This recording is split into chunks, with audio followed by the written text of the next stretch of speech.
رحمان کی دعوت نہیں ہو سکتی ہے. اس لیے کہ قرآن نے یہ ساری صراحت اور وضاحت گویا کہ بڑی وضاحت کے ساتھ کر دیا. کہتے ہیں کہ جناب اس عورت نے، حدیث پاک کو مکمل کرتا ہوں، کہتے ہیں کہ جناب 40 پیاسے آدمی تھے جن کو سیر ہو گئے اور مشکیزے کا جب منہ بند کر دیا گیا، جنابت والے نے غسل کے لیے پانی بھی لے لیا، ان کو پانی بھی پلا دیا گیا، لیکن مشکیزے سے پانی کوئی کم نہیں ہوا. کہتے ہیں کہ جناب یہ سب ہونے کے بعد روٹی کے چند ٹکڑے اور کھجور کے چند ٹکڑے ہمارے پاس تھے. پانی کا تو چلو گزارا ہو گیا. وہ خاتون ہکا بکا تھی، ان کو کہا بس آپ رخصت ہو جائیں، جائیں آپ نے جہاں جانا ہے جائیں. وہ کہاں جاتی؟ اب وہ دل میں یہی کہتی تھی، بڑے بڑے معزز کو دیکھتی تھی، بڑے بڑے خوبصورت لوگوں کو دیکھتی تھی، بڑے بڑے با کمال لوگوں کو دیکھتی تھی، لیکن اس کا دل یہی کہتا تھا کہ اب میری نگاہوں میں جچتا نہیں کوئی، جیسے ہے میرے سرکار ایسا نہیں کوئی. وہ خود کہتی ہے میں بستی تو چلے گئی اپنے سفر طے کر کے، لیکن میرا دل بڑا بے چین تھا. میں نے اپنی بستی والوں کو یہ بات کہی، لوگوں یہ بات سنو، میں ایک شخص سے یہ واقعہ دیکھ کر آئی ہوں. پہلے تو میں انہیں جادوگر سمجھتی تھی، لیکن وہ جادوگر نہیں، ان کا چہرہ اتنا روشن تھا. انہوں نے حضور کی نماز کو نہیں دیکھا تھا، یہ بھی بات یہاں پر سن لیجئے. انہوں نے حضور کو قرآن پڑھتا ہوا نہیں دیکھا تھا، اس نے حضور کو نماز روزہ رکھتے ہوئے نہیں دیکھا تھا جس سے وہ متاثر ہوئی.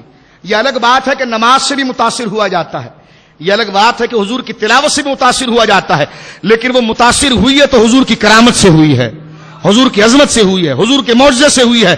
اور اس نے حضور کی اس کرامت و عظمت و شان و عزت کو ایسے بیان کیا کہ وہ تنہا نہیں کہ سارے گاؤں والے اپنا دل حضور کو دے بیٹھے. روایت میں آتا ہے کہ آنے والے سال وہ تنہا خاتون کتنی عظیم مبلغہ تھی، اور دل سے تو ایمان قبول کر چکی تھی. وہ پورے اپنے گاؤں والوں کو اپنے پیچھے لے آئی. وہ مبلغہ جو تھی لے آئی، مبلغہ عشق رسول، جس نے حضور کی اداؤں کی گویا کہ ترویج سے لوگوں کو اسلام کی طرف بلایا. لوگ کہتے ہیں تم حضور کی زلفوں کی تعریف کرتے ہو، حضور کی چہرے کی تعریف کرتے ہو. میں نے کہا ڈاکٹر اسرار صاحب کبھی اپنا چہرہ دیکھ کر آپ بتا دیجئے کہ یقیناً ایسے چہروں کی تعریف تو نہیں ہوا کرتی ہے، لیکن ہاں جو حضور علیہ الصلوۃ والسلام کے قدمین شریفین اور آپ کے نالین کا صدقہ لیتے ہیں تو ان کے چہرے بھی ایسے ہوا کرتے ہیں کہ دنیا کے مورخین صوفیہ لکھتے ہیں کہ غوث اعظم جب اپنے منبر پر جلوہ گر ہوتے تھے تو بڑے سے بڑے شخص کی جرأت نہیں ہو سکتی تھی کہ آپ کے چہرے کی خوبصورتی کو بھانپ سکے. تو یہ شان و عظمت تو حضور علیہ الصلوۃ والسلام کے غلاموں کے اندر ہے. اللہ اکبر. لیکن آپ دیکھیں یہ مبلغاں جو ایمان لا رہی ہیں، یہ نماز کا ذکر نہیں ہے، اسلام کی کوئی تعلیم ان تک نہیں پہنچی ہے. پہنچا ہے تو حضور کا حسن و جمال پہنچا ہے، پہنچا ہے تو حضور کی عظمت پہنچی ہے. کہتے ہیں آپ اپنی تقریروں میں بڑے ہی حضور کی شان بیان کرتے ہیں. میں نے کہا جی ہم اس مبلغہ کے راستے پر چلتے ہیں کیونکہ ان کو ایمان اسی سے ملا تھا. ہم عروہ بن مسعود کے راستے پر چلتے ہیں کیونکہ ان کو ایمان اسی چیز سے ملا تھا، انہوں نے کسی اور چیز کو دیکھا ہی نہیں تھا. ہم دوسری چیز نماز روزہ قرآن کو بھی بیان کرتے ہیں لیکن اس کو بھی بیان کرتے ہیں اس لیے کہ اس سے تو تاثیر کی چنگاری دیر میں بھڑکتی ہے، اس میں چنگاری بھڑک جاتی ہے اور پھر نماز روزہ درخت اور یہ تمام قرآن کی چیزیں اس کو تناور درخت بنا دیتا ہے. اب اس نے نماز نہیں دیکھی، تعلیم کوئی نہ پہنچی، اسے حضور کا حسن و جمال جو تھا وہ اسلام سے متاثر کر گیا، حضور کا معجزہ اور کرامت جو تھی وہ اسلام سے متاثر کر گئی. آنے والے سال وہ پورے گاؤں کو لے کر آئی. کہیں سبحان اللہ. پورے گاؤں کو لے کر آئی. حدیث پاک میں آتا ہے، سرکار سے خود تعارف کرایا، حضور آپ نے مجھے پہچانا؟ حضور فرمایا کون ہو تم؟ کہا حضور میں وہی ہوں جو مشکیزہ لے کر آپ کی بارگاہ میں حاضر ہوئی تھی اور آپ کی یہ کرامت تھی. حضور میں نے جتنے دن گزارے ہیں آپ کے فراق میں وہ تو میں جانتی ہوں. اب حضور بس یہ کرم فرما لیجئے کہ اپنے دین مستقیم سے میرے دامن کو جوڑ کر اور ایک دن گناہ گاروں کی گناہ کی معافی کی دعا کرتے ہوئے انہیں بھی دار اسلام سے وابستہ کر لیجئے. تو یہ عظیم مبلغہ، یہ سوچنے کی بات ہے، یہ دلیل یاد رکھیں، یہ حضور کے حسن و جمال سے متاثر ہوئی ہے، یہ حضور کی کرامت و عظمت اس معجزے سے متاثر ہوئی. پتا چلا معجزات کو بیان کرنا، حضور کی شان و عظمت کو بیان کرنا، اس سے لوگوں کو ایمان نصیب ہوا ہے. اور وہ تھے تو کافر، پھر خدا نے انہیں صحابی اور صحابیات کا درجہ عطا فرمایا ہے جن تک ساری امت گویا کہ نہیں پہنچ سکتی ہے.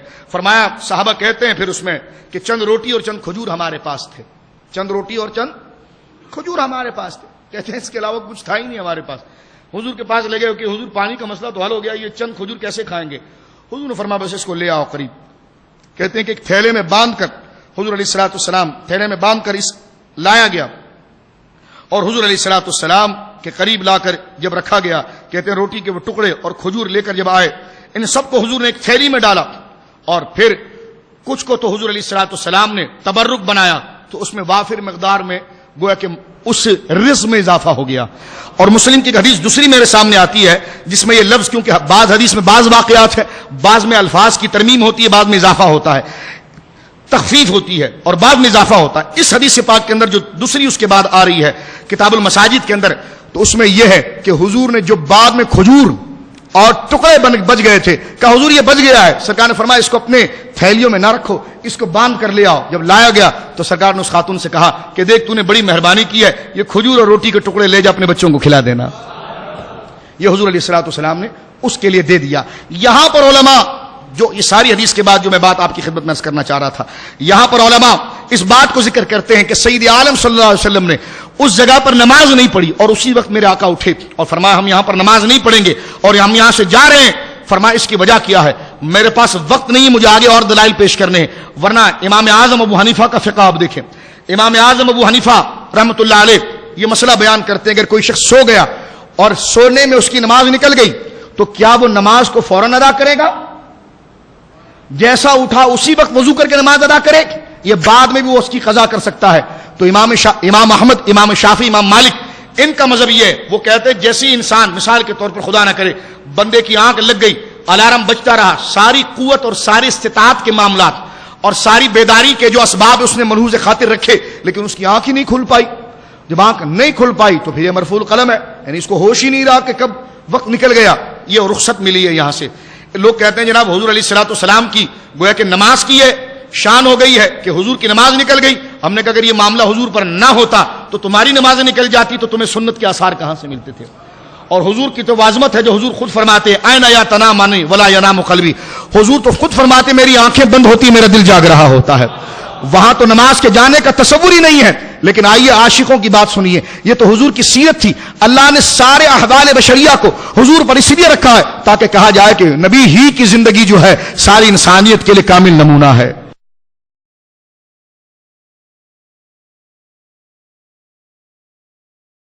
حضور پر اس لیے رکھا ہے تاکہ کہا جائے کہ نبی ہی کی زندگی جو ہے ساری انسانیت کے لیے کامل نمونہ ہے. کہا گیا کہ جناب حضور اس کی تعلیم بھی تو دے سکتے تھے. ہم نے کہا تعلیم میں وہ آثار نہ ہوتے جو اپنے عمل سے حضور نے پیش فرمائے ہیں.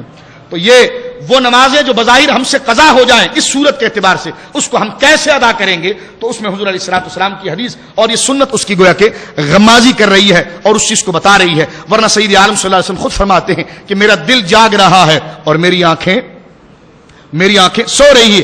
اور امام مالک نے خود لکھا ہے کہ جب نماز چلی گئی اور حضور نے فرمایا اٹھو یہاں سے ہم آگے جا کے نماز پڑھیں گے، تو فرمایا کہ خود حضور علیہ الصلوۃ والسلام نے جب دوسری جگہ پر نماز فجر ادا کی تو خود ابو بکر سے کہا، سیدنا صدیق اکبر سے، ابو بکر تمہیں پتا ہے نماز کیسی چلی گئی؟ کہنے لگے یا رسول اللہ کیسی چلی گئی؟ فرمایا میں نے بلال کو کہا کہ اونٹ کے کجاوے سے ٹیک لگا کر فجر کو دیکھنا. بلال جا کر ٹیک لگا رہا تھا، شیطان آ کر اس کو دبانے لگ گیا. حضور خود سب کچھ بتاتے ہیں. فرمایا ہم تو اپنے خیموں میں تھے نا، لیکن شیطان وہاں پر جو ہے بلال کو دبا رہا تھا، یہاں تک کہ بلال کو دباتے دباتے بلال کو سستی آ گئی اور بلال سو گیا. یا رسول اللہ جب آپ کو سب پتا تھا کہ بلال سو رہا ہے تو آپ نے جگایا کیوں نہیں؟ تو جواب یہی آتا کہ میں تو جگا دیتا لیکن تمہاری نمازیں جاتی تو تم کیا کرتے؟ تو یہ قضا اور ادا کے دونوں تقاضے ہیں. لیکن میں قربان جاؤں داتا علی حجویری علیہ رحمت پر. داتا صاحب لکھتے ہیں کہ سیدنا صدیق اکبر کے سامنے یہ بات کی گئی تو آپ کی آنکھوں میں آنسو آ گئے. وہ حضور سے کہتے ہیں یا رسول اللہ وہ جو آپ کی ایک وقت کی نماز قضا ہوئی تھی نا اس کا ثواب مجھے عطا فرما دیجیے. اور حضور نے جو ظہر کی 4 رکعت کی بجائے 5 رکعتیں پڑھائیں، ایک حدیث میں ہے کہ حضور نے ظہر کی 4 کی بجائے 5 رکعت پڑھائی تاکہ سجدہ سہو کے احکام پتہ چلے اور نمازوں کی ترتیب اور اس کی تصویب اور اس کے تمام مسائل واضح ہو جائیں. اور حضور نے خود فرمایا اچھا یہ مجھ سے بھول ہو گئی تھی. حضور نے فرمایا میں بھول ہو گئی. اور موطا امام مالک میں حضور فرماتے میں بھولتا نہیں بھلایا جاتا ہوں. فرمایا بھلایا اس لیے جاتا ہوں کہ تمہارے لیے آسانی ہو جائے. اور قرآن نے خود سورہ اعلیٰ کے اندر ذکر کیا ہے کہ رب کریم نے خود فرمایا کہ سنقرئک فلا تنسى الا ما شاء اللہ. محبوب ہم تجھے ایسا پڑھائیں گے کہ تم کبھی نہیں بھولو گے مگر جب خدا تمہیں بھلا دے. خدا اس لیے بھلائے گا تاکہ تیری امت کے لیے آسانی ہو جائے. اور خدا تجھے اس لیے بھلائے گا کہ تجھے اتنی عظمتوں کو دیکھ کر بھی خدا تجھے بھلاتا ہے تاکہ دنیا کو پتا چل جائے تو خدا نہیں ہے، خدا کا محبوب ہے.